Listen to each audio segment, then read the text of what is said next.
Hey, Ashdog Miner here. I noticed you found a spawner, and wanted to make a video that I had seen before that I always use, but not be so technical. So I kind of laid it out a little bit. It's a little bit different than the one that KingHappy did, or KingQueenHappy back in the day.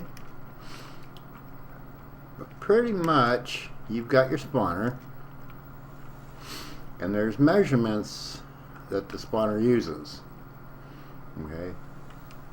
And these measurements are based on the northwest bottom corner. That little spot right there. North and west. And there's an easier way to deal with it if you don't want to deal with the technicals with it. But it's a 8 by 8 by 4 spawning area. Okay, most people build a 9 by 9 room, but there is a little slight problem, is that a mob can spawn like right here, and part of his body's over here, and if that's a wall, it will stop the spawns. Okay, and this is kind of how my skeleton farm is based in my world, and with every world I try to build. And for me, it's just easier. The yellow would be a 10 by 10. Just for symmetry's sake, I use 11. So just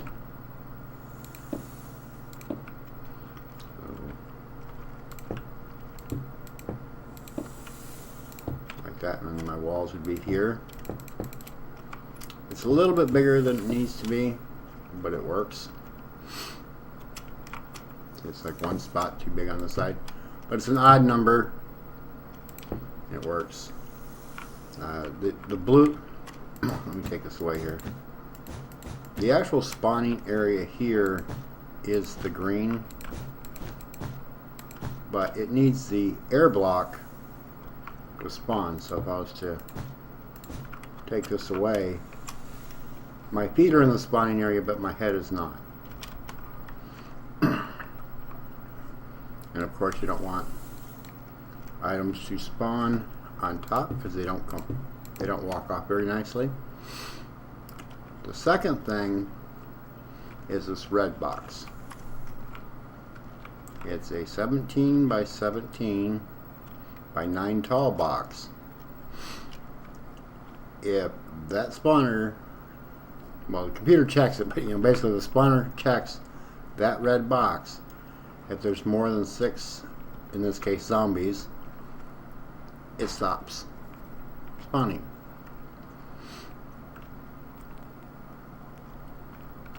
And so you want to get them out of there fast. I kind of put glass here so you can see. So below the spawner, it's 1, 2, 3, and then the fourth block is the check. You never want the mob to bounce back in there, and as you know, with riding water, they kind of bounce up and down a little bit. So you never want their head to come back in there. So 1, 2, 3, 4, 5, 6, 7, and this represents where you want your water. So that's 8, and then the 9th one down would be your floor, or lower. And then when you're transporting them sideways, whichever side you go, you want them to be outside this box when you bring the up pipe to drop them. Or if you just want to stand down here and kill them at full strength.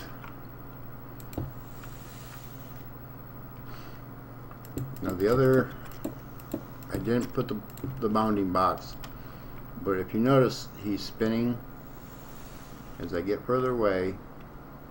he starts to jitter. And that means that spawner cannot activate. And it's actually a circular pattern, and I should have put that out, but that's the circumference of my room, why it's round, because anywhere in that circle my spawner will activate.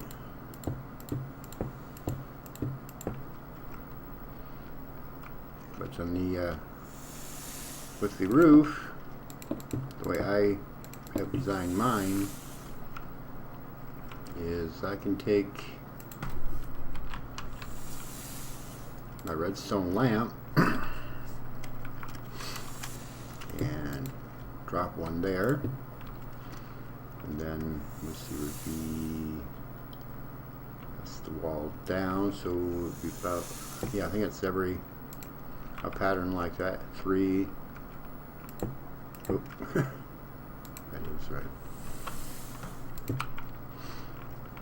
It's just a 9x9 of lights that gives me the redstone to turn it on and off.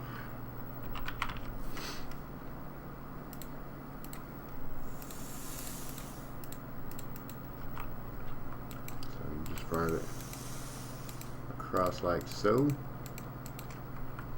And you have a lever or whatever.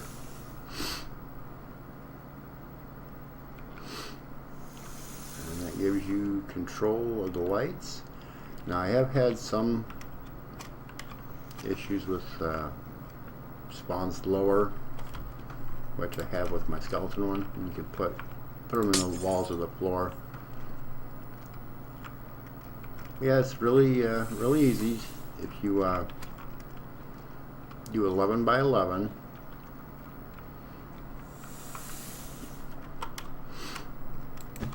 That way it's just an easy odd number to remember.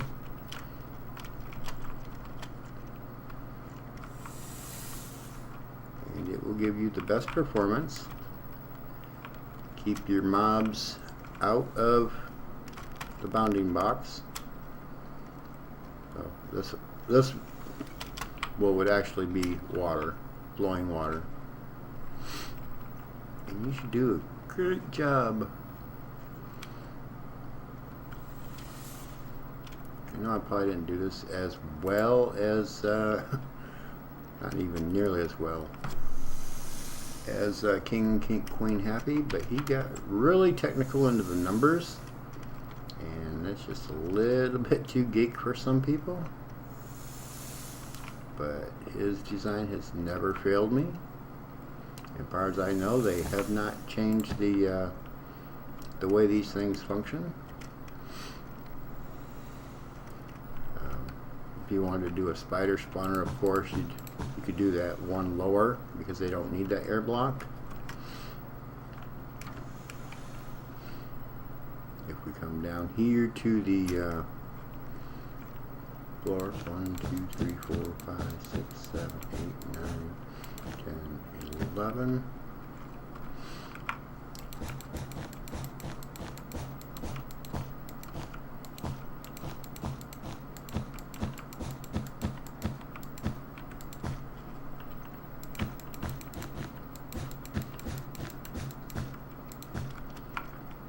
So that would be, this would be kind of how I do spiders.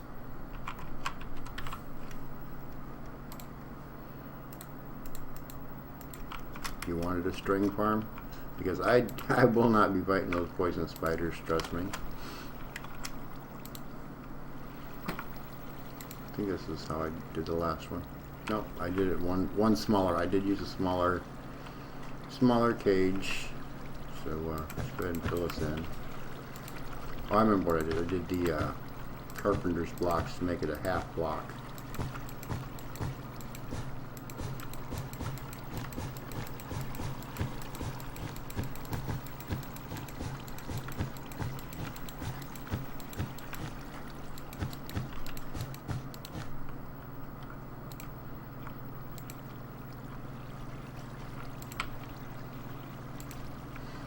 That leaves us one square.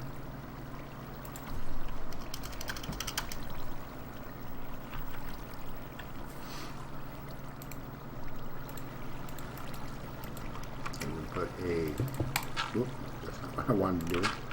A dirt block.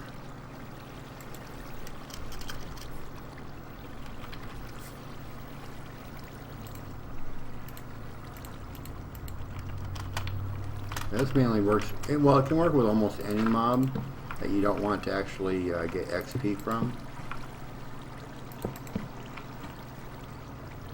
No. These would actually go down into a collection system, but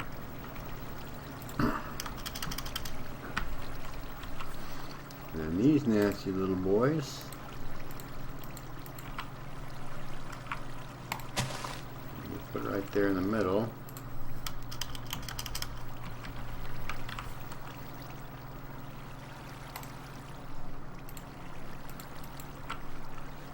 Then, oh, I'm in peaceful here. Options. You get your spider spawns in.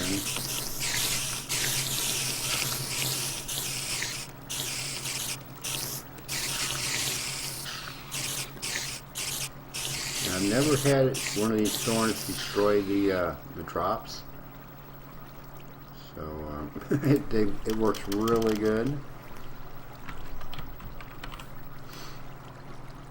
Oh, that's not what I wanted to do.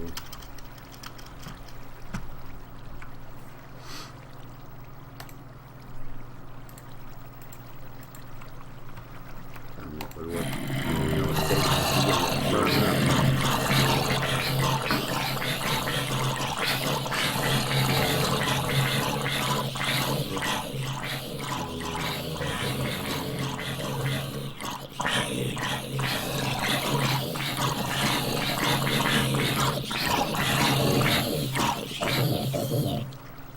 So that works. I mean, the pigmen work.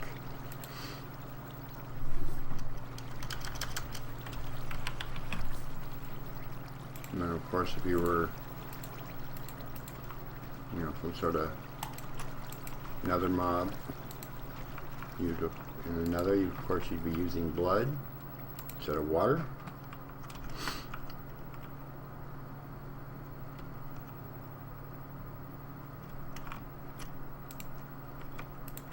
Zombie flesh, string.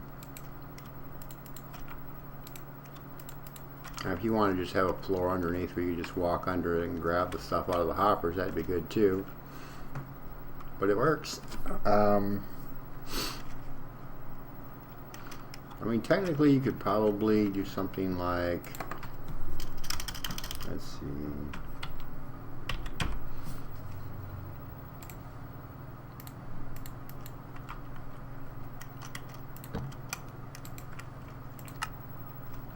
Because mobs always try to swim.